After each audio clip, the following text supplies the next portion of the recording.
আসসালামু আলাইকুম, কেমন আছেন সবাই? আমি আজকে বানিয়েছিলাম চিকেন শর্মা। হয়তো আপনারা অনেকেই বানাতে পারেন, আর যারা যারা না পারেন তারা আমার ভিডিওটা দেখে নেবেন। ভিডিও সম্পূর্ণ দেখবেন, দেখে লাইক কমেন্ট করবেন, আর যদি সম্ভব হয় একটু শেয়ার করে দেবেন। প্রথমে একটা পাত্রে নিয়ে নেব 1.5 কাপের মতো আটা। তার মধ্যে দিয়ে দেবো ইস্ট, দিয়ে দেবো 2 চামচ চিনি, আর দিয়ে দেবো সামান্য পরিমাণে লবণ, আর অল্প একটু সয়াবিন তেল দিয়ে আটাটা মেখে নেব। এখন কুসুম গরম পানি দিয়ে আটাটা আঠালো আঠালোভাবে মেখে নেব। মাখা হয়ে গেছে। এখন উপরে একটু তেল মেখে ঢাকনা দিয়ে ঢেকে রাখবো কিছুক্ষণ। এখন শর্মার ভিতরে চিকেনটা দেবো, সেই চিকেনটা তৈরি করে নেব। তার ভিতরে দিয়ে দেবো আদা বাটা, রসুন বাটা, সয়া সস, টমেটো সস, গোলমরিচের গুঁড়া, সামান্য পরিমাণে দেবো মরিচের গুঁড়া, আর দিয়ে দেবো লবণ, আর দেবো জিরার গুঁড়া, ধনিয়ার গুঁড়া। এখন ভালোভাবে মেখে রেস্টে রেখে দেবো 10 মিনিটের জন্য। এখন একটা ফ্রাই প্যানে তেল দিয়ে দেবো। এই ম্যারিনেট করে রাখা চিকেনগুলো ভেজে নেব। ভালোভাবে ভেজে নেব। যখন ভাজা হয়ে যাবে তখন নেড়ে চেড়ে ভেঙে দেবো। এখন সেই মেখে রাখা ডোটা দেখেন ফুলে কতটাও বেশি হয়ে গেছে।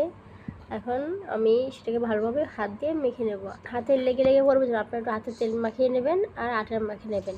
মেখে আমি ওইটাকে এখন আটা দিয়ে বেলে নেব। আমি এটাকে 4 ভাগে ভাগ করব। 4 ভাগে ভাগ করে পরোটার মতো বেলে নিতেছি। রুটিগুলো বেশি দাগ লাগিয়ে ভাজবো না, হালকাভাবে ভাজবো, কারণ আপনার শর্মার রুটিগুলো সাদা রঙই থাকে। এখন শর্মার জন্য সসটা তৈরি করে নেব। এখন দিয়ে দেবো টক দই। টক দইয়ের ভিতরে দেবো আমার ঘরে বানানো মেয়োনিজ, আর দিয়ে দেবো টমেটো সস, আর সামান্য একটু লবণ দিয়ে দেবো। দিয়ে আমি সসটা ভালোভাবে মেখে নেব। সসটা মাখা হয়ে গেলে এখন আমি টক দই মাখানো যে সসটা হবে ওইটা চিকেনের সাথে মিশিয়ে নেব, আর দিয়ে দেবো শসা কুচি। শসা কুচি দিয়ে এখন ভালোভাবে চিকেন সস আর যে নান রুটিগুলো বানিয়েছিলাম সেই রুটির উপরে আবার মেয়োনিজ দিয়ে দেবো। মেয়োনিজের উপরে মাখানো চিকেন, শসা আর সস ওটা দিয়ে দেবো।